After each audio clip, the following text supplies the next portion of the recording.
Hi అండి. Hello నమస్తే. నేను మీ జర్నలిస్ట్ గోపిని.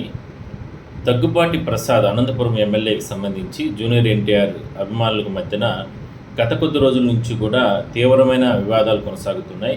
ఒక ఆడియో టేప్‌లో అంటే ఒక వ్యక్తితో అంటే అక్కడ తెలుగుదేశం పార్టీకి సంబంధించిన టీఎన్ఎస్ఎఫ్ నాయకుడితో మాట్లాడుతూ జూనియర్ ఎన్టీఆర్‌ని అత్యంత దారుణంగా ఎమ్మెల్యే తిట్టడం జరిగింది. అది వాడి సినిమాలు ఇక్కడ ఎట్ట ఆడిస్తాము, లేదంటే వాడు ఎట్లా పైకొస్తాడో మేము చూస్తాము, అట్లా రకరకాల కామెంట్స్ చేయడం జరిగింది. బహుశా తెలుగుదేశం పార్టీ అధ్యక్ష చంద్రబాబు కావచ్చు, అదేవిధంగా లోకేష్ బాబు కానీ వీళ్ళు కూడా ఎవరు కూడా ఆ విధంగా మాట్లాడుండ్రు.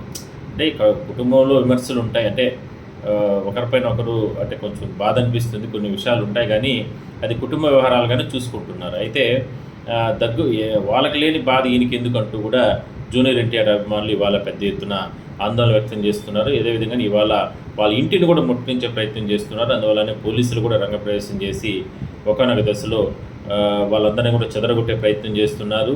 ఈ ఉధృతులు దారితీయడానికి కారణాలు ఎమ్మెల్యేనే కాబట్టి ఎమ్మెల్యే ఆయన పదవికి రాజీనామా చేయాలి, లేదంటే ఆయన ఎట్టి పరిస్థితుల్లో కూడా మేము బయటికి తిరగనివ్వము, ఎక్కడ పడితే అక్కడ అడ్డుకుంటామంటూ కూడా జూనియర్ ఎన్టీఆర్ అభిమానులు పెద్ద ఎత్తున ఆందోళన చేస్తున్న నేపథ్యంలో ఇది అనంతపురం జిల్లానే కాదు రాష్ట్ర వ్యాప్తంగా కూడా ఆయన అభిమానులు ఇప్పటికీ కూడా ఖండించడం జరిగింది. అయితే ఇవాళ అనంతపురం జిల్లాలో ఉప్పు నిప్పుగా కొనసాగుతుంది. ఎమ్మెల్యే వర్గీయులకు సంబంధించి కావచ్చు, అదేవిధంగానే జూనియర్ ఎన్టీఆర్కి సంబంధించిన అభిమానులకు సంబంధించి కావచ్చు. అయితే తెలుగుదేశం పార్టీ నేతలు చెప్తుంది అంటే అది ఎమ్మెల్యేకి సంబంధించిన వ్యక్తిగతం, అది పార్టీకి సంబంధం లేదు కాబట్టి జూనియర్ ఎన్టీఆర్ అభిమానులు అదేవిధంగానే దగ్గుపాటి ప్రసాద్ వాళ్ళ అనుచరులు వాళ్ళ అభిమానులు వాళ్ళు మాత్రమే చూసుకోవాలంతే తప్ప ఆయన విషయాన్ని తెలుగుదేశం పార్టీకి రుద్దొద్దని అంటూ కూడా వాళ్ళు కూడా హెచ్చరిస్తున్నారు.